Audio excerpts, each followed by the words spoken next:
Hi everyone, my name is Arpana. Based on request from most of my students, today I'm going to discuss with you regarding Natya Mayuri. Natya Mayuri is one of the part, like one of the chapter, or we can say one of the novel you are supposed to study in 10th ICSE if you have taken Kannada, and especially there are two parts. One is Natya Mayuri, or you can select Hovi. So if you have selected Natya Mayuri and you feel that is the difficult task, like a difficult thing if you are going through, to make it more interesting, today I'll discuss with you like chapter by chapter so you can understand the thing, like the story properly. Okay, so to give you a brief gist, like what Natya Mayuri is all about, by now, because from either from 9th standard or 10th standard, if you are studying, you might know what it is all about. It is a story of a dancer. Okay, so she is very famous for that, and also her duty as a queen, what and all she went through, and what exactly happened with her, and how her life ended up. So, what she achieved throughout that life has been discussed through Natya Mayuri. So, to understand and to make sure that you get better marks, let's go ahead and study the chapter. Okay, so first part, so that is Natya Mayuri, written by Sashi Marulaya.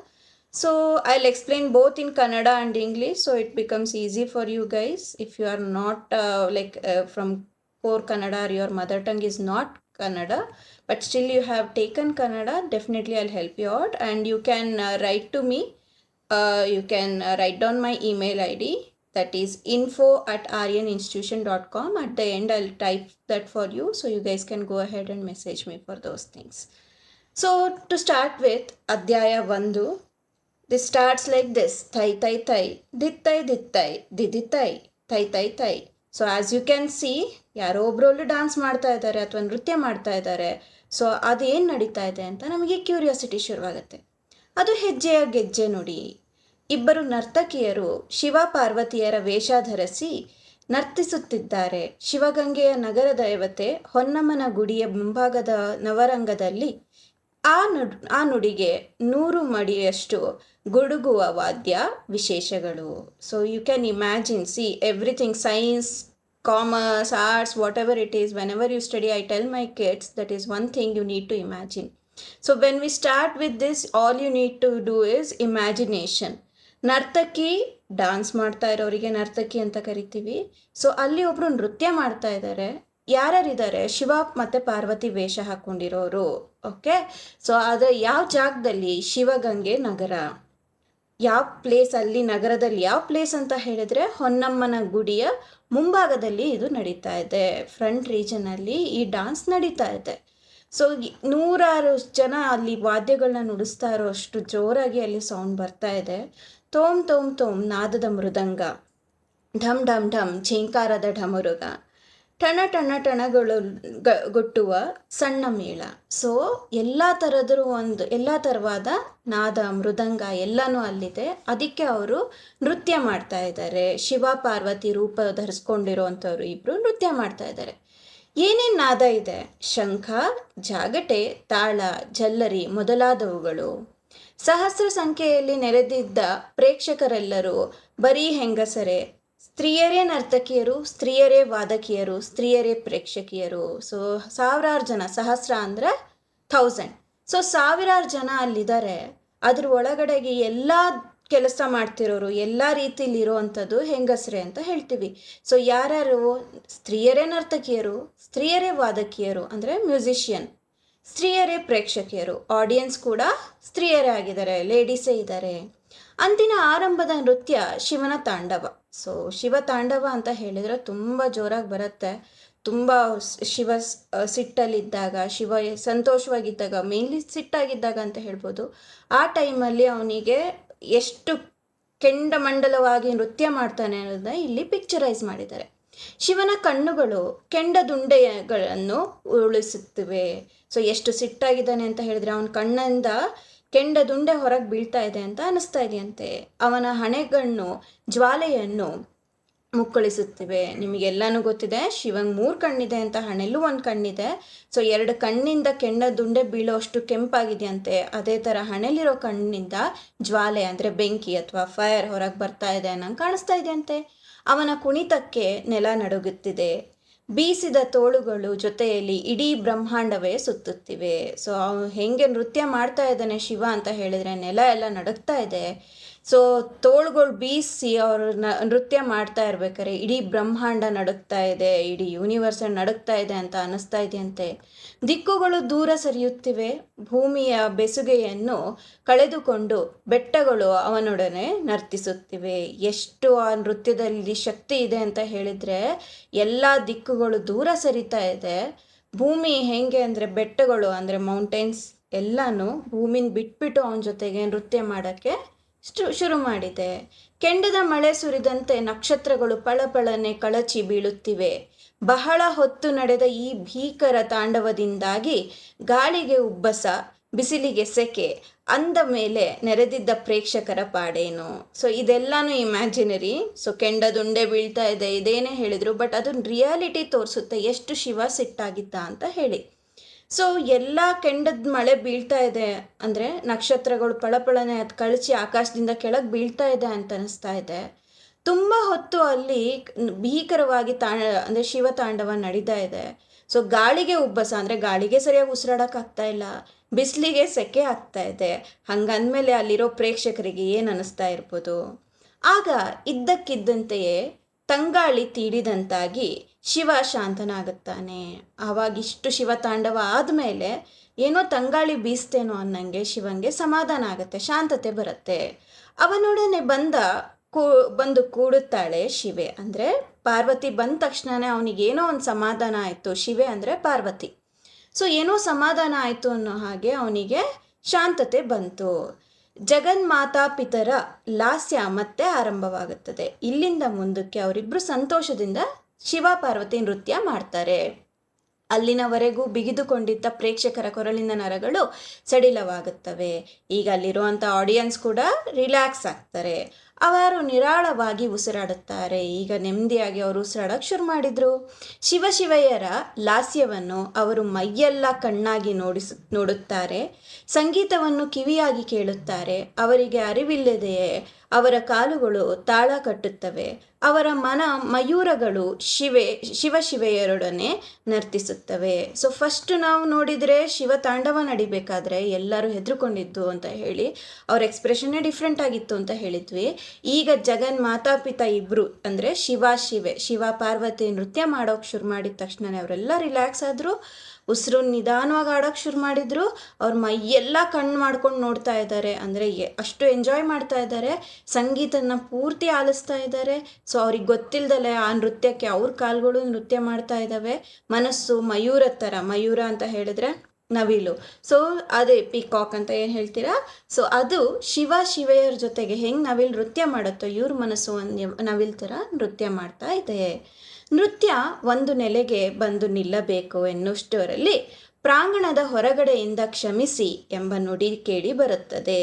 ಈಗ ಅವರು ನೃತ್ಯ ಮಾಡ್ತಾ ಇದ್ದಾರೆ, ಆದರೆ ಹೊರಗಡೆಯಿಂದ ಒಂದು voice ಬಂತು, ಕ್ಷಮಿಸಿ, ಸಾರಿ ಅಂತ ಯಾರೋ ಹೇಳಿದರು. ಕೂಡಲೇ ನರ್ತಕಿಯರ, ವಾದಕಿಯರ, ಪ್ರೇಕ್ಷಕಿಯರ ಎಲ್ಲರ ಕಣ್ಣುಗಳು ಅತ್ತ ತಿರುಗುತ್ತದೆ.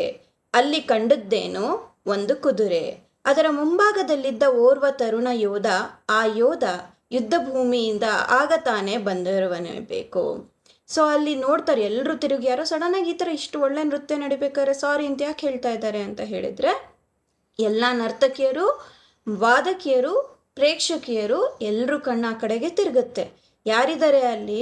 ಒಂದು ಕುದುರೆ ನಿಂತಿದೆ, ಹಾರ್ಸ್ ಇದೆ. ಅದ್ರ ಮುಂಭಾಗದಲ್ಲಿದ್ದ ಒಬ್ಬ ತರುಣ, ಆಯಿತಾ, ಒಬ್ಬ ಯಂಗ್ಸ್ಟರ್ ನಿಂತ್ಕೊಂಡಿದ್ದಾನೆ.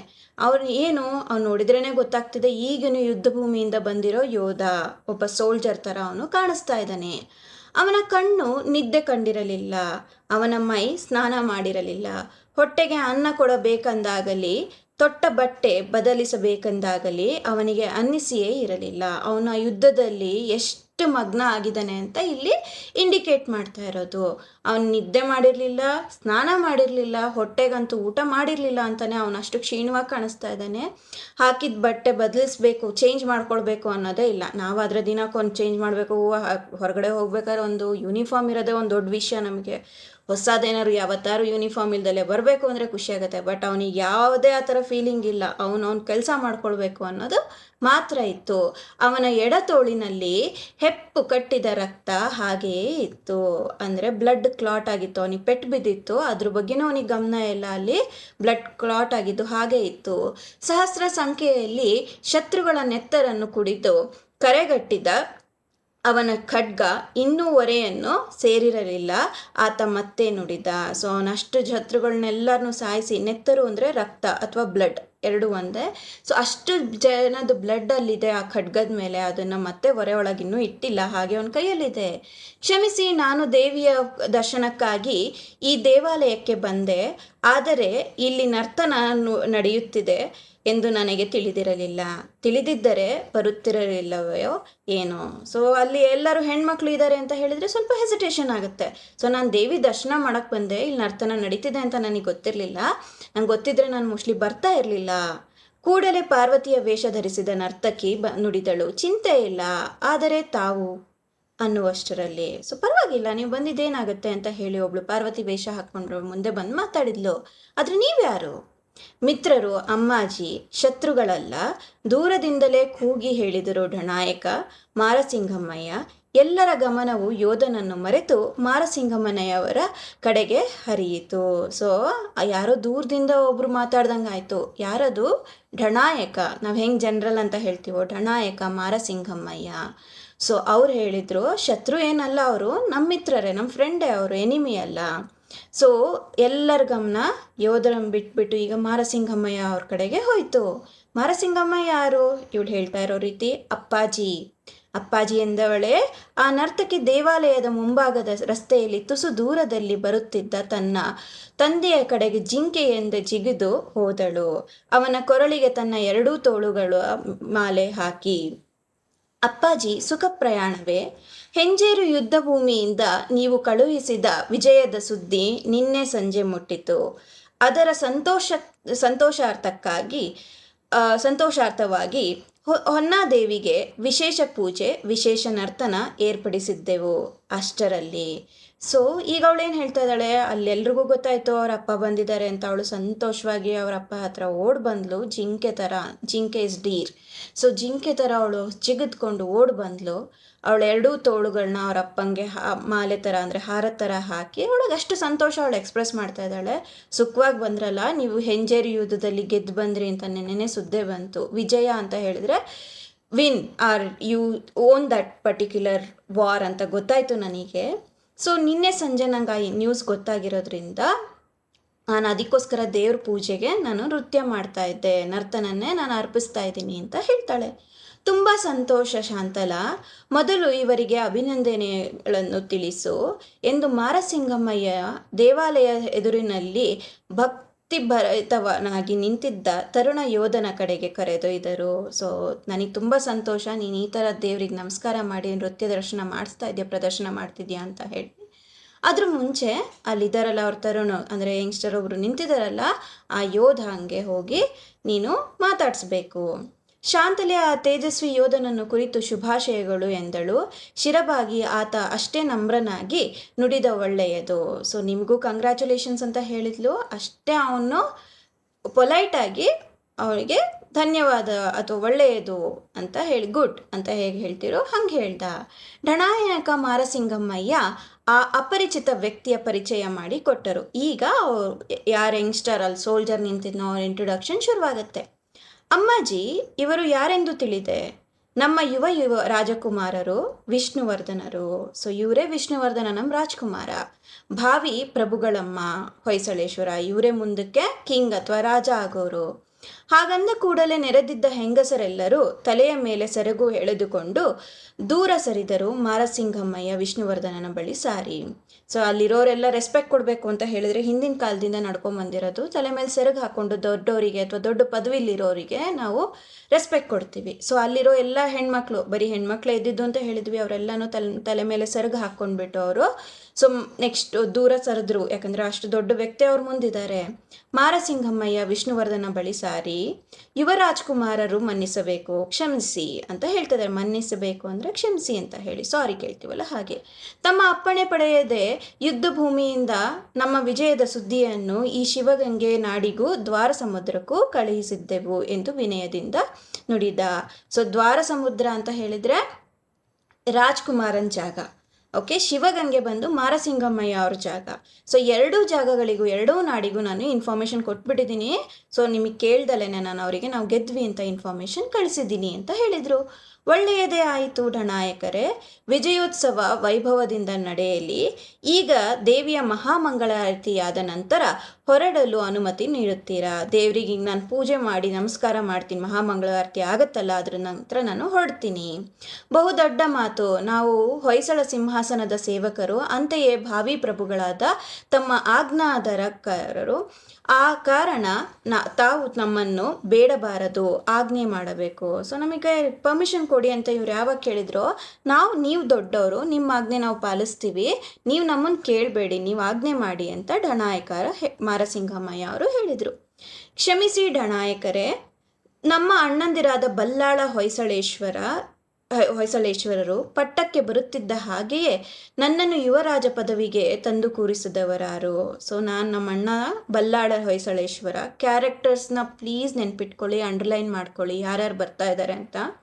ಸೊ ಒಂದು ಸಪ್ರೇಟ್ ಶೀಟ್ ಮಾಡಿಕೊಂಡು ಆ ಶೀಟಲ್ಲಿ ಯಾರ್ಯಾರಿದ್ದಾರೆ, ಅವ್ರು ಯಾರು ರಿಲೇಟಿವ್, ಒಂದು ಕ್ಯಾರೆಕ್ಟರ್ ಮೇನ್ ಕ್ಯಾರೆಕ್ಟರ್ನ ಇಟ್ಕೊಂಡ್ರು ಅಂದರೆ ವಿಷ್ಣುವರ್ಧನ ಅಥವಾ ಶಾಂತಲೆ, ಅವರಿಬ್ರಿಗೆ ರಿಲೇಟಿವ್ಸ್ ಯಾರು, ಏನು ಕನೆಕ್ಷನ್ ಅಂತ ಒಂದು ಲಿಸ್ಟ್ ಸಪ್ರೇಟಾಗಿ ಮಾಡಿಟ್ಕೊಳ್ಳಿ. ಸೊ ಯಾವ ಕ್ಯಾರೆಕ್ಟರು ಮಿಸ್ ಆಗಲ್ಲ, ಹೆಸರು ಕೇಳಿದಾಗ ನೆನಪಿರುತ್ತೆ. ಈಗ ಬಲ್ಲಾಳ ಹೊಯ್ಸಳೇಶ್ವರ ಅಂತ ಹೇಳಿದರೆ ವಿಷ್ಣುವರ್ಧನ ಅವ್ರ ಅಣ್ಣ. ಅವರು ರಾಜ ಪದವಿಗೆ ಬಂದ ತಕ್ಷಣನೇ ಅವ್ರನ್ನ ರಾಜ ಪದವಿಗೆ ತಂದವ್ರು ಯಾರು, ನೀವೇ ಅಂತ ಇಂಡೈರೆಕ್ಟಾಗಿ ಹೇಳ್ತಾ ಇದ್ದಾನೆ. ಅಣ್ಣ ಬಲ್ಲಾಳ ರಾಜ ಪದವಿಗೆ ಬಂದ ತಕ್ಷಣ ರಾಜ್ಕುಮಾರ ಆಗಿ ನಾನು ಬಂದೆ, ತಾವೇ ತಾನೇ, ನೀವು ತಾನೇ ಇದೆಲ್ಲ ಮಾಡಿದ್ದು. ನಮ್ಮ ಅಣ್ಣ ಬಲ್ಲಾಳರು ಪಟ್ಟ ಕಟ್ಟಿಸಿಕೊಂಡ ಕೆಲವೇ ದಿನಗಳಲ್ಲಿ ಅಕಾಲ ಮೃತ್ಯುವಿಗೆ ತುತ್ತಾದ್ದರಿಂದ ಸಮಯ ಕಾಯುತ್ತಿದ್ದ ಅಕ್ಕಪಕ್ಕದ ರಾಜರುಗಳು, ಮಾಂಡಳೀಕರು ಹೊಯ್ಸಳ ಸಾಮ್ರಾಜ್ಯದ ಮೇಲೆ ದಂಡೆತ್ತಿ ಬಂದಾಗ ಅವರನ್ನು ಸದೆಬಡಿದು ರಾಜ್ಯವನ್ನು ನಿಷ್ಕಂಟಕವನ್ನಾಗಿ ಮಾಡಿದವರು ತಾವಲ್ಲವೇ. ಸೊ ಇಷ್ಟೇ ಅಲ್ಲ, ನಮ್ಮಿಬ್ರು ರಾಜಕುಮಾರ ಪದವಿಗಲ್ಲ, ನಮ್ಗೆ ಏನೋ ತೊಂದರೆ ಆಗಿ ನಮ್ಮಣ್ಣ ಯಾವುದೋ ಒಂದು ಟೈಮಲ್ಲಿ, ಅಂದರೆ ಅವನಿನ್ನೂ ಯಂಗ್ ಏಜಲ್ಲೇ ಇರಬೇಕಾದ್ರೆ ಎಕ್ಸ್ಪೈರ್ ಆದರೆ ಅಂದರೆ ಅವನು ಹಸು ನೀಗಿದ ಅಂತಲೂ ಹೇಳ್ಬೋದು. ಸೊ ಅವನಿಗೆ ಅಂತ್ಯಕಾಲ ಬಂತು, ಅವನಿಗೆ ಮೃತ್ಯು ಬಂತು. ಇದೆಲ್ಲ ಬೇರೆ ಬೇರೆ ಸಿನಾನಿಮ್ಸ್ ನೀವು ನೆನ್ಪಿಟ್ಕೊಳ್ಬೇಕು. ಸೊ ಅವನಿಗೆ ಮೃತ್ಯು ಬಂದ ತಕ್ಷಣವೇ ನೀವು ತಾನೇ ಮಾಂಡಳಿಕರು, ನೀವು ಹೊಯ್ಸಳ ಸಾಮ್ರಾಜ್ಯನ ಪ್ರೊಟೆಕ್ಟ್ ಮಾಡ್ಕೊಂಡು ಬಂದು ಎಲ್ಲನೂ ಯಾರೇ ನಮಗೆ ಎದುರಿಗೆ ನಿಂತಾಗೂ ನೀವು ಅದನ್ನು ಪ್ರೊಟೆಕ್ಟ್ ಮಾಡ್ಕೊಂಡು ಬಂದ್ವಿ, ಯಾವುದೇ ತೊಂದರೆ ಇಲ್ದಂಗೆ ನಮ್ಮನ್ನು ನೋಡ್ಕೊಂಡ್ವಿ. ಇಂದಿಗೆ 15 ದಿನಗಳಿಂದಲೂ ಒಂದೇ ಸಮನಾಗಿ ನಡೆದ ಹೆಂಜೇರು ಯುದ್ಧದಲ್ಲಿ ನೊಳಂಬ ವಾಡಿಯವರನ್ನು ಸೋಲಿಸಿ ಓಡಿಸಿದ ಕೀರ್ತಿ ತಮ್ಮದಲ್ಲವೇ. ಸೊ ಶತ್ರುಗಳು ಯಾರು, ನೊಳಂಬ ವಾಡಿಯವರು. ಯಾರ ಜೊತೆಗೆ ವಾರ್ ನಡೆದಿದ್ದಾರೆ ಅಂತ ನೆನ್ಪಿಟ್ಕೊಳ್ಳಿ. ನೊಳಂಬ ವಾಡಿಯವ್ರ ಜೊತೆಗೆ ಇವ್ರು ವಾರ್ ನಡೆದಿದೆ. ಎಷ್ಟು ದಿನ? 15 ದಿನಗಳಷ್ಟೊತ್ತಿಗೆ ಹೆಂಜೇರು ಯುದ್ಧ ಇದು. ಸೊ ನೀವು ತಾನೇ ಮುಂದಿದ್ದು ಇದನ್ನೆಲ್ಲ ನಡೆಸ್ಕೊಟ್ಟಿದ್ದು, ನಮಗೆ ಇವತ್ತು ಗೆಲುವು ಸಿಕ್ಕಿದ್ದು ನಿಮ್ಮಿಂದನೇ ಅಂತ ಹೇಳ್ತಾನೆ. ಡಣಾಯಕರೇ, ತಾವು ವಯೋವೃದ್ಧರು, ಜ್ಞಾನವೃದ್ಧರು, ನನಗಂತೂ ಪಿತೃ ಸಮಾನರು. ಸೊ ನೀವೇ ಇಷ್ಟು ಏಜ್ ಆಗಿರೋರು, ಅಷ್ಟೇ ಜ್ಞಾನ ಇದೆ ನಿಮಗೆ. ಸೊ ನೀವು ನಮಗೆ ಪಿತೃ ಸಮಾನರು. ಆದ್ದರಿಂದ ಯುವ ರಾಜ್ಕುಮಾರರೇ, ಈ ವಿನಯವೇ ನಮ್ಮನ್ನು ದೊಡ್ಡವರನ್ನಾಗಿ ಮಾಡಿದೆ. ಇರಲಿ, ಈಗ ಜಗನ್ಮಾತೆ ಹೊನ್ನಾದೇವಿಗೆ ಮಹಾಮಂಗಳಾರತಿ ಆಗಬಹುದೇ. ಸೊ ಇಷ್ಟು ನೀವೆಲ್ಲ ನಮಗೆ ಹೊಗಳಿ ನಮಗೆ ಒಳ್ಳೆ ಪದವಿ ಕೊಟ್ಟಿರೋದ್ರಿಂದನೇ ನಾನು ಇಷ್ಟು ಸಕ್ಸಸ್ಫುಲ್ ಆಗೋ ಕಾರಣ ಅಂತ ಡಣಾಯಕರು ಹೇಳ್ತಾರೆ, ಮಾರಸಿಂಗಮ್ಮಯ್ಯ ಅವರು. ಇಷ್ಟೆಲ್ಲ ಇರಲಿ, ನಾವು ಹೊನ್ನಾದೇವಿಗೆ ಪೂಜೆ ಮಾಡೋಣ ಮುಂದಕ್ಕೆ ಅಂತ ಹೇಳಿ ಅವರು ಮುಂದಿನ ಕಾರ್ಯಕ್ಕೆ ಹೋಗ್ತಾರೆ. ಅಗತ್ಯವಾಗಿ ಅದಕ್ಕೆ ಮುಂಚೆ ತಮ್ಮ ಸ್ನಾನ. ಸೊ ಸ್ನಾನ ಮಾಡ್ತೀರಾ ಪೂಜೆ ಮಾಡೋ ಮುಂಚೆ ಅಂತ ಕೇಳ್ತಾರೆ. ಬೇಡಿ ಡಣಾಯಕರೇ, ಅವ್ವೆ ನನಗಾಗಿ ಕಾಯುತ್ತಿದ್ದಾರೆ. ಅವ್ವೆ ಅಂದರೆ ಅಮ್ಮ, ತಾಯಿ, ಅಮ್ಮ ಅಥವಾ ಮದರ್. ಸೊ ಅಮ್ಮ ನನಗೋಸ್ಕರ ಕಾಯ್ತಾ ಇದ್ದಾರೆ. ಆದಷ್ಟು ಬೇಗ ದ್ವಾರ ಸಮುದ್ರಕ್ಕೆ ಹೋಗಿ ಮೊದಲು ರಕ್ತಸಿಕ್ತವಾದ ಖಡ್ಗವನ್ನು ತೊಳೆದು ಅನಂತರ ನನ್ನ ಮೈ ತೊಳೆಯುವೆ, ಅಲ್ಲಿನವರೆಗೂ ಬೇಡ. ಸೊ ನನಗಿನ್ನೂ ಅಮ್ಮನ ಫಸ್ಟು ಮೀಟ್ ಮಾಡಬೇಕು ಅನಿಸ್ತೈತೆ. ಅಮ್ಮ ಕಾಯ್ತಾ ಇದ್ದಾಳೆ. ಅಷ್ಟೇ ಅಲ್ಲ, ಈ ರಕ್ತಸಿಕ್ತ ಅಂದರೆ ಬ್ಲಡ್ ಫುಲ್ ಮುಳುಗೋಗಿದೆ ಈ ಖಡ್ಗದಲ್ಲಿ, ಸ್ವೋರ್ಡಲ್ಲಿ. ಸೊ ಅದನ್ನು ಫಸ್ಟು ನಾನು ತೊಳೆದ್ಬಿಟ್ಟು ಆಮೇಲೆ ನಾನು ತೊಳೆದ್ಕೊತೀನಿ. ಅರ್ಚಕರು ದೇವಿಗೆ ಸಕಾಲಂಕಾರಗಳನ್ನು ಮಾಡಿದರು, ಮಹಾಮಂಗಳಾರತಿಗೆ ಸಿದ್ಧರಾದರು. ಸೊ ಈಗ ಪೂಜೆ ಮಾಡೋರು ಪುರೋಹಿತರು ದೇವಿಗೆ ಎಲ್ಲ ಅಲಂಕಾರ ಮಾಡಿ ಮಂಗಳಾರತಿಗೆ ರೆಡಿ ಮಾಡಿದರು. ತಂದೆ ಮಾರಸಿಂಗಮ್ಮಯ್ಯ ಮತ್ತು ತಾಯಿ ಮಾಚಿಕಬ್ಬೆಯವರ ಅಪ್ಪಣೆಯಂತೆ ಶಾಂತಲೆ ಹೊನ್ನಾದೇವಿಯ ಎದುರು ಮತ್ತೆ ನರ್ತನಕ್ಕೆ ನಿಂತಳು. ಈಗ ಅಮ್ಮನ ರೋಲು ಇಲ್ಲಿ ಕಾಣಿಸ್ತಾ ಇದೆ, ಅಮ್ಮನ ಹೆಸರು ಅಂಡರ್ಲೈನ್ ಮಾಡ್ಕೊಳ್ಳಿ, ಮಾಚಿಕಬ್ಬೆ. ಸೊ ಮಾಚಿಕಬ್ಬೆ ಅಪ್ಪಣೆ ಪ್ರಕಾರ ಶಾಂತಲೆ ಹೊನ್ನಾದೇವಿಗೆ ಮತ್ತೆ ನರ್ತನ ಮಾಡಿ ಅವಳು ತನ್ನ ಪ್ರಣಾಮನ ತೋರ್ಸೋಕ್ಕೆ ಶುರು ಮಾಡಿದ್ಲು. ಆದರೆ ಅವಳ ಜೊತೆಯಲ್ಲಿ ಹಿಂದೆ ನರ್ತಿಸಿದ ಶಿವನ ವೇಷ ಧರಿಸಿದ್ದ ಲಕ್ಷ್ಮಿ ಈಗ ನಾಚಿ ಹಿಂದೆ ಸರಿದಳು. ಆದರೆ ಅದೇ ಲಕ್ಷ್ಮಿಗೆ ಅವಾಗಾದ್ರೆ ಬರೀ ಹೆಣ್ಮಕ್ಳೇ ಇದ್ರು, ಈಗ ಇಷ್ಟೊಂದು ದೊಡ್ಡವರೆಲ್ಲ ಇದ್ದಾರೆ. ಸೊ ಅವ್ರ ಮುಂದೆ ಅವಳಿಗೆ ಒಂಥರ ಶೈ ಫೀಲಿಂಗ್ ಆಯಿತು. ಲಕ್ಷ್ಮಿ ಈಸ್ ಅನದರ್ ಕ್ಯಾರೆಕ್ಟರ್, ಶಿವನ್ ರೋಲಲ್ಲಿ ಇದ್ದವಳು, ಅಂಡರ್ಲೈನ್ ಮಾಡ್ಕೊಳ್ಳಿ. ಸೊ ಅವಳು ನಾಚ್ಕೊಂಡು ಅಲ್ಲಿ ಡಾನ್ಸ್ ಮಾಡೋಕ್ಕೆ, ನೃತ್ಯ ಮಾಡೋಕ್ಕೆ ಬರಲಿಲ್ಲ. ಮಮ್ಮಲೆ ಸೋಮಲೆ ಮೊದಲಾದವರು ವಾದ್ಯಗಳನ್ನು ನುಡಿಸಿದರು. ಮಮ್ಮಲೆ ಸೋಮಲೆ ಮ್ಯೂಸಿಷಿಯನ್ಸ್ ಅವ್ರು ಕಂಟಿನ್ಯೂ ಮಾಡಿದರು ಅವ್ರ ವಾದ್ಯ ನುಡಿಸೋದು.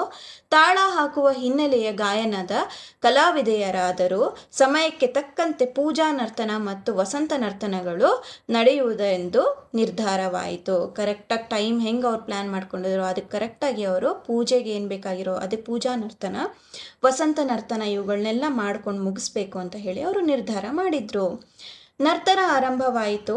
ಸೌಮ್ಯಗತಿಯಲ್ಲಿ ಸಾಗಿದ ಪೂಜಾ ನರ್ತನ ವೈಭವದ ವಸಂತ ನರ್ತನಕ್ಕೆ ಕಾಲಿರಿಸಿತು. ಸೊ ಪೂಜೆಗಾಗಿ ನಿಧಾನವಾಗಿ ಶುರುವಾಗಿದ್ದು ವಸಂತ ನರ್ತನ. ವಸಂತ ನರ್ತನ ಅಂದರೆ ತುಂಬ ಸಂತೋಷವಾದಾಗ ನರ್ತನ ಮಾಡುವಂಥದ್ದು. ಸೊ ಅದನ್ನು ಈಗ ಮುಂದುವರಿಸಿದ್ರು. ಚೆಲುವಿನ ಚಿಲುಮೆಯಂತಿದ್ದ ಶಾಂತಲೆ ಚಿಟ್ಟೆಯಾಗಿ ಹಾರಿದಳು, ದುಂಬಿಯಾಗಿ ಝೇಂಕರಿಸಿದಳು, ಹಕ್ಕಿಯಾಗಿ ಹಾಡಿದಳು, ಹೂವಾಗಿ ಅರಳಿ ಚಿಗರಿಯಾಗಿ ಜಿಗೆದಳು. ಇದ್ದಕ್ಕಿದ್ದಂತೆ ವಸಂತ ಕಾಲ ಪ್ರಾಪ್ತವಾದಂತೆ ಭಾಸವಾಯಿತು. ಸೊ ವಸಂತ ಕಾಲ ಬಂದಾಗ ಎಷ್ಟು ಸಂತೋಷವಾಗಿ ಎಲ್ಲ ಪ್ರಾಣಿ ಪಕ್ಷಿಗಳು ಸಂತೋಷವಾಗಿ ನೃತ್ಯ ಮಾಡ್ತಾವೋ ಅಥವಾ ಅವುಗಳ ಫೀಲಿಂಗ್ಸ್ ಎಕ್ಸ್ಪ್ರೆಸ್ ಮಾಡ್ತಾವೋ ಅದೇ ಥರ ಶಾಂತಲೆ ಎಲ್ಲ ರೀತಿಲೂ ಚಿಟ್ಟೆ ಆಗಲಿ, ಬಟರ್ಫ್ಲೈ ಥರ ಇರ್ಬೋದು, ದುಂಬಿಯಾಗಿ, ಹಕ್ಕಿಯಾಗಿ, ಹೂವಾಗಿ, ಚಿಗರೆಯಾಗಿ ಎಲ್ಲ ಬೇರೆ ಬೇರೆ ಹೂವು ಅಥವಾ ಬೇರೆ ಬೇರೆ ಪ್ರಾಣಿ ಪಕ್ಷಿಗಳನ್ನ ನರ್ತನನ ಮಾಡಿ ತೋರಿಸಿದ್ಲು. ಭಾವುಕನಾದ ರಾಜಕುಮಾರ ವಿಷ್ಣುವರ್ಧನನ ಮನಸ್ಸನ್ನು ಸೂರೆಗೊಂಡದ್ದು ಶಾಂತಲೆಯ ವಸಂತ ನರ್ತನ. ಸೊ ನಿಮ್ಮ ಲ್ಯಾಂಗ್ವೇಜಲ್ಲಿ ನೀವು ಕ್ರಶ್ ಅಂತ ಹೆಂಗೆ ಹೇಳ್ತೀರಲ್ಲ, so teenagers, so same crush ಅವನಿಗೆ ಈಗ ಶುರುವಾಯಿತು. ಅವನ ಮನಸ್ಸು ಅವಳ ಕಡೆಗೆ ಅಟ್ರಾಕ್ಟ್ ಆಗಕ್ಕೆ ಶುರುವಾಯಿತು. ಎರಕ ಹೊಯ್ದು ಮಾಡಿದ ಬಂಗಾರದ ಬೊಂಬೆಯಂತೆ ಇಲ್ಲವೇ ಕಡೆದು ನಿಲ್ಲಿಸಿ ಜೀವ ತುಂಬಿದ ಶಿಲಾಬಾಲಿಕೆಯಂತೆ ಸುಂದರ ಶರೀರೆಯಾದ ಶಾಂತಲೆ ಅಸಾಧಾರಣ ಕಲಾವಿದೆಯಾದ್ದರಿಂದ ಪ್ರೇಕ್ಷಕರನ್ನು ಬಹುಶಃ ದೇವಿ ಹೊನ್ನಮ್ಮನನ್ನು ಯಾವುದೋ ಒಂದು ಯಕ್ಷಲೋಕಕ್ಕೆ ಕೊಂಡೊಯ್ದಲೆನ್ನಬೇಕು. ಸೊ ಬರೀ ಎಲ್ರಿಗೂ ಅಟ್ರಾಕ್ಟ್ ಯಾವ ಥರ ಕಾಣಿಸ್ತಾ ಇದ್ಲು ಅಂತ ಹೇಳಿದರೆ ಬಂಗಾರದ ಬೊಂಬೆ ಥರ, ತೀಡಿ ಮಾಡಿರುವಂಥ ಬಂಗಾರದ ಬೊಂಬೆ ಥರ ಕಾಣಿಸ್ತಾ ಇದ್ದಾಳೆ. ಸೊ ಒಂದು ಶಿಲಾಬಾಲಿಕೆ ಥರ ಸುಂದರವಾದ ಶರೀರ ಅವಳಿಗಿದೆ. ಸೊ ತುಂಬಾ ಚೆನ್ನಾಗಿ ನೃತ್ಯ ಮಾಡುವಂಥ ಕಲಾವಿದೆ ಕೂಡ. ಸೊ ಪ್ರೇಕ್ಷಕರನ್ನಾಗಿರ್ಬೋದು ಅಥವಾ ಅಲ್ಲಿ ಹೊನ್ನಮ್ಮ ದೇವಿಗೆ ಒಂದು ಹೊಸ ಲೋಕಕ್ಕೆ ಹೋದ್ವಿ ಅನ್ನೋ ಫೀಲಿಂಗ್ ಕೊಡ್ತಾ ಇದ್ದಾಳೆ. ಅವಳ ಚೆಲುವು ಚೆದುರೆ, ಹಾವಭಾವ, ನಡೆಯ ಮೋಡಿ, ಕುಣಿತದ ಗತ್ತು, ಬಳುಕುವ ನಡು ಎಲ್ಲವೂ ಮೆಚ್ಚಾದವು. ಸೊ ಎಲ್ರಿಗೂ ಇಷ್ಟ ಆಯಿತು. ಅವಳೆಷ್ಟು ಚೆನ್ನಾಗಿ ನೃತ್ಯ ಮಾಡ್ತಿದ್ಲು, ಅವಳ ನಡೆ ಇರ್ಬೋದು, ಅವಳ ನುಡಿ ಇರ್ಬೋದು, ಅವಳು ನೃತ್ಯ ಮಾಡ್ತಿರೋ ಸ್ಟೈಲ್ ಆಗಿರ್ಬೋದು, ಎಲ್ರಿಗೂ ಇಷ್ಟ ಆಯಿತು. ರಾಜಕುಮಾರನು ಸ್ವಯಂ ಕಲಾವಿದ, ಅದರಲ್ಲೂ ಚಿತ್ರಕಲೆಯಲ್ಲಿ ಅವನ ಪರಿಣಿತನಿದ್ದ. ಆ ಕಾರಣ ಶಾಂತಲೆಯ ನರ್ತನದ ಪ್ರತಿಯೊಂದು ಭಂಗಿಯನ್ನು ತುಂಬ ಗಮನವಿಟ್ಟು ವೀಕ್ಷಿಸಿದ. ಯಾಕೆಂದರೆ ಯಾರೇ ಚಿತ್ರಕಲೆ ಡ್ರಾಯಿಂಗಲ್ಲಿ ಇಂಟ್ರೆಸ್ಟ್ ಇರುತ್ತೋ ಒಂದು ಪರ್ಟಿಕ್ಯುಲರ್ ಯಾವುದೋ ಒಂದು ಆಬ್ಜೆಕ್ಟ್ ನೋಡಿದ್ರು ಕರೆಕ್ಟಾಗಿ ಅಂತ ಹೇಳಿದ್ರೆ ಅದೇ ಥರ ಅವರು ಚಿತ್ರ ಬರೀತಾರೆ. ಅದೇ ಥರ ಇವನ್ನೆಲ್ಲ ನೀಟಾಗಿ ಅವಳ ಭಂಗಿಗಳನ್ನ ಅಬ್ಸರ್ವ್ ಮಾಡ್ತಾ ಇದ್ದ. ನೋಡುತ್ತಿದ್ದಂತೆಯೇ ಅವನ ಮನಸ್ಸು ಏನೇನೋ ಧೇನಿಸುತ್ತಿತ್ತು. ನರ್ತನ ಮುಗಿಯಿತು, ಅವನಿಗೆ ತುಂಬ ಖುಷಿ ಆಗ್ತಿತ್ತು. ಜೊತೆಲಿ ಅವನ ಮನಸ್ಸು ಅವಳ ಕಡೆಗೆ ಅಟ್ರಾಕ್ಟ್ ಆಗ್ತಾಯಿದೆ. ಏನೇನೋ ಹೊಸ ವಿಷಯಗಳು ಅವನ ಮನಸ್ಸಲ್ಲಿ ಬರ್ತಾ ಇದೆ. ನರ್ತನ ಮುಗಿಯಿತು, ಮಹಾಮಂಗಳಾರತಿಯೂ ಆಯಿತು. ಈಗೆಲ್ಲ ಡಾನ್ಸ್ ಮುಗೀತು, ಮಂಗಳಾರತಿನೂ ಆಯಿತು. ಘಂಟೆ ಜಾಗಟೆ ಶಂಖಗಳ ನಾದ ಮೇಳಗೊಂಡು ಓಂಕಾರಮಯವಾಯಿತು ದೇಗುಲ. ಭಕ್ತಿ ಎಂಬ ಭಾವತೀರ್ಥದಲ್ಲಿ ಎಲ್ಲರೂ ಮಿಂದು ಮಡಿಯಾದರು. ಸೊ ಎಲ್ಲ ಮತ್ತೆ ಮ್ಯೂಸಿಕ್ಗಳು ಅಥವಾ ಘಂಟೆ ಜಾಗಟೆ ದೇವಸ್ಥಾನದಲ್ಲಿ ಏನೇನು ಮೊಳಗುತ್ತೋ ಅದೆಲ್ಲನೂ ಹೊರಗಡೆಗೆ ಮೇಳಗಳಾಗಿ ಓಂಕಾರದ ಜೊತೆ ಬರ್ತಾ ಇದೆ ದೇಗುಲದಲ್ಲಿ. ಸೊ ಎಲ್ಲರೂ ಭಕ್ತಿ ಭಾವದಲ್ಲಿ ಮುಳುಗಿದ್ದಾರೆ. ಅರ್ಚಕರು ದೇವಿಗೆ ಧರಿಸಿದ್ದ ತೋರಹಾರವನ್ನು ತೆಗೆದು ತಂದು ಡಣಾಯಕರ ಕೈಗಿತ್ತರು. ಸೊ ದೇವ್ರ ಮೇಲಿರೋ ಹಾರನ ತಗೊಂಡು ಬಂದು ಡಣಾಯಕರ ಕೈಗೆ ಅವ್ರು ಕೊಡ್ತಾ ಇದ್ದಾರೆ. ಡಣಾಯಕ ಬಾಲಸಿಂಗಮ್ಮಯ್ಯ ಹಾರವನ್ನು ತೆಗೆದು ಯುವರಾಜ ವಿಷ್ಣುವರ್ಧನರ ಕೊರಳಿಗೆ ಹಾಕಿದರು. ಸರ್ವರು ಹೊಯ್ಸಳೇಶ್ವರಿಗೆ ಜಯವಾಗಲಿ ಎಂದು ಜಯಘೋಷ ಮಾಡಿದರು. ಇದು ದೇವರ ಆಶೀರ್ವಾದ ಅಂತ ಹೇಗೆ ನಾವು ಹಾರನ್ನು ದೇವರಿಂದ ತಗೊಂಡು ಬಂದ್ಬಿಟ್ಟು ಜನಕ್ಕೆ ಕೊಡ್ತೀವೋ ಹಾಗೆ ವಿಷ್ಣುವರ್ಧನನ ಕೊರಳಿಗೆ ಡಣಾಯಕ ತಗೊಂಡು ಬಂದು ಹಾಕಿದ ಮೇಲೆ ಎಲ್ಲರೂ ಹೊಯ್ಸಳೇಶ್ವರಿಗೆ ಜಯವಾಗಲಿ ಅಂತ ಹೇಳಿ ಜಯಘೋಷ ಮಾಡೋಕ್ಕೆ ಶುರು ಮಾಡಿದರು. ಲಕ್ಷ್ಮೀ, ಶಾಂತಲೆ, ಸೋಮಲೆಯರು ಉಪಾರತಿ ಎತ್ತಿದರು ರಾಜಕುಮಾರನಿಗೆ. ಎಲ್ಲದನ್ನು ಮಂತ್ರಮುಗ್ಧನಾಗಿ ಸ್ವೀಕರಿಸಿದ ವಿಷ್ಣು. ಎಲ್ಲರೂ ಲಕ್ಷ್ಮಿ, ಶಾಂತಲೆ, ಸೋಮಲೆ 3 ಜನ ಬಂದು ಆರತಿ ಮಾಡಿದ್ರು. ಅದೆಲ್ಲನೂ ಅವನು ಸ್ವೀಕಾರ ಮಾಡ್ದ. ಅನಂತರ ಶಾಂತಲೆ ಅವನ ಹಣೆಗೆ ತಿಲಕವಿಟ್ಟಳು. ಸೊ ಅವನಿಗೆ ಹಣೆಗೆ ತಿಲಕ ಶಾಂತಲೆ ಇಟ್ಲು. ಇಡುವ ವೇಳೆಯಲ್ಲಿ ಅಕಸ್ಮಾತ್ ಅವಳ ಕೈ ಅವನ ಕೆನ್ನೆಯನ್ನು ಸೋಂಕಿತು. ಕೂಡಲೇ ಇಬ್ಬರಲ್ಲೂ ವಿದ್ಯುತ್ ಸಂಚಾರವಾಯಿತು. ಅತ್ಯಂತ ಸಮೀಪದಲ್ಲಿ ಶಾಂತಲೆ ಅವನನ್ನು ನೋಡಿದಳು. ವಿಷ್ಣುವು ಅವಳನ್ನು ಅಡಿಯಿಂದ ಮುಡಿಯವರೆಗೂ ನೋಡಿದ. ಸೊ ಅವ್ರ ಮಧ್ಯೆ ಇರೋ ಫೀಲಿಂಗ್ಸ್ ಇಲ್ಲಿಂದ ಎಕ್ಸ್ಪ್ರೆಸ್ ಆಗಕ್ಕೆ ಶುರುವಾಗತ್ತೆ. ಅವಳ ಹಣೆಗೆ ತಿಲಕ ಇಡಬೇಕಾದ್ರೆ ಅವಳ ಕೈ ಅವನ ಕೆನ್ನೆಗೆ ಟಚ್ ಆಗುತ್ತೆ. ಸೊ ಇಬ್ರಿಗೂ ಎಲೆಕ್ಟ್ರಿಕ್ ಶಾಕ್ ಹೊಡೆದಂಗೆ ಆಗುತ್ತೆ. These are the feelings, emotions which will come when they are near to each other. So ಇಬ್ಬರು ಒಬ್ರಿಗೊಬ್ರನ್ನ ನೋಡ್ತಾ ಇದ್ದಾರೆ. ಇಬ್ಬರ ಕಣ್ಣುಗಳು ಏನೇನು ಮಾತನಾಡಿಕೊಂಡವು, ಹೃದಯಗಳು ಯಾವುದೋ ರಾಗವನ್ನು ಹಾಡತೊಡಗಿದವು. ಆದರೆ ಅದು ಕ್ಷಣಕಾಲ ಮಾತ್ರ. ಮೈಗಳು ಮರೆತಿದ್ದರು, ಮನಸ್ಸುಗಳು ಎಚ್ಚರವಾಗಿದ್ದವು. ಸೊ ಇಬ್ಬರು ಯಾವುದೋ ಒಂದು ಲೋಕಕ್ಕೆ ಹೋದಂಗೆ ಅವ್ರ ಹೃದಯದಲ್ಲೇ ಬೇರೆ ಥರನೇ ಬಡಿತಾ ಇದೆ, ಹಾರ್ಟ್ ಬೀಟ್ ಬೇರೆ ಥರನೇ ಫೀಲ್ ಮಾಡ್ತಾ ಇದೆ. ಅವ್ರ ಕಣ್ಗಳು ಒಬ್ರಿಗೊಬ್ರಿಗೆ ಏನೋ ಎಕ್ಸ್ಪ್ರೆಸ್ ಮಾಡ್ತಾ ಇದೆ. ಅಷ್ಟೊತ್ತಿಗಾದರೆ ಅವ್ರು ವಾಪಸ್ ಎಚ್ಚರ ಆಗಲೇಬೇಕು. ಸೊ ಅವ್ರ ಮನಸ್ಸು ಅವ್ರನ್ನ ಎಚ್ಚರವಾಗಿದ್ದು ಅವ್ರು ಎಲ್ಲಿದ್ದಾರೆ ಏನು ಅಂತ ಹೇಳಿ ವಾಪಸ್ಸು ಅವ್ರ ಎಕ್ಸ್ಪ್ರೆಷನ್ಸ್ನ ಕಂಟ್ರೋಲ್ ಮಾಡಿಕೊಂಡ್ರು. ಶಾಂತಲೆ ಆರತಿ ತಟ್ಟೆಯೊಡನೆ ಬಾಗಿದಳು. ಓಕುಳಿಯನ್ನು ಅವನ ಪಾದಗಳ ಪಕ್ಕದಲ್ಲಿ ಅತ್ತ ಇತ್ತ ಚೆಲ್ಲಿದಳು. ಸಖಿಯರು ಅವಳ ಕೈಯಲ್ಲಿದ್ದ ಆರತಿಯನ್ನು ತೆಗೆದುಕೊಂಡರು. ಶಾಂತಲೆ ದೂರ ಸರಿದು ಅವಳ ತಾಯಿ ಮಾಚಿಕಬ್ಬೆಯ ಬಳಿ ಬಂದು ನಿಂತಳು. ಸೊ ಈಗ ಶಾಂತಲೆ ಆರತಿ ತಟ್ಟೆನ ತಗೊಂಡು ಅದರೊಳಗಿರೋಂತಹ ಏನು ಓಕುಳಿ ಇರುತ್ತೋ, ಓಕುಳಿ ಈಸ್ ದಟ್ ಲಿಕ್ವಿಡ್, ಆಯಿತಾ. ಸೊ ಅದನ್ನು ಅವನ ಅಕ್ಕಪಕ್ಕದಲ್ಲಿ ಚೆಲ್ಲಿದ್ಲು ಕಾಲ ಹತ್ರಕ್ಕೆ. ಸೊ ಸಖಿಯರೆಲ್ಲ ಬಂದು ಅವಳ ಫ್ರೆಂಡ್ಸ್ ಯಾರಿದ್ರು ಅವರೆಲ್ಲ ಅವಳ ಆರತಿ ತಟ್ಟೆ ಅವಳ ಕೈಯಿಂದ ತಗೊಂಡ್ರು. ಶಾಂತಲೆ ದೂರ ಸರಿದು ಅವಳ ತಾಯಿ ಮಾಚಿಕಬ್ಬೆಯ ಬಳಿ ಬಂದು ನಿಂತಳು. ತೀರ್ಥ ಪ್ರಸಾದಗಳ ವಿನಿಯೋಗ ನಡೆಯಿತು. ಅಷ್ಟರಲ್ಲಿ ರಾಜಕುಮಾರನ ಬೆಂಗಾಲಿನವರು ಬಂದು ಸೇರಿದರು. ಸೊ ಬಾಡಿಗಾರ್ಡ್ಸ್ ಎಲ್ಲ ಹಿಂದಕ್ಕೆ ಯಾರಿದ್ರು ಸೈನಿಕರು ಅವರೆಲ್ಲ ಬಂದು ಅಲ್ಲಿಗೆ ನಿಂತರು. ಮಾಚಿಕಬ್ಬೆ ಹತ್ರ ಶಾಂತಲೆ ಹೋದ್ಲು. ಅವರು 50-100 ಜನರಿದ್ದರೆ ಬೇಕು. ಸೊ 50-50 to 100 ಅವನ ಹಿಂದೆ ಸೋಲ್ಜರ್ಸ್ ಅಥವಾ ಸೈನಿಕರು ಇದ್ರು.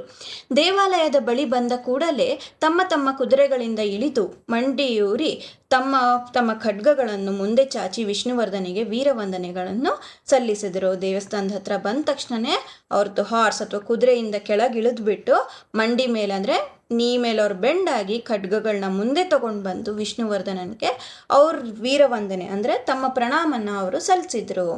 ಎಲ್ಲರಿಗೂ ಹೊನ್ನಾದೇವಿಯ ತೀರ್ಥ ಪ್ರೋಕ್ಷಣೆಯಾಯಿತು. ಜೊತೆಯಲ್ಲಿ ರಾಜಾಜ್ಞೆಯೂ ಆಯಿತು ದ್ವಾರ ಸಮುದ್ರಕ್ಕೆ ಹೊರಡುವುದು ಎಂದು. ಸೊ ಈಗ ಎಲ್ಲರಿಗೂ ಅವ್ರಿಗೆ ದೇವರ ಆಶೀರ್ವಾದ ಪೂರ್ವಕ ಸೊ ತೀರ್ಥ ಪ್ರೋಕ್ಷಣೆ ಮಾಡಿದ್ರು.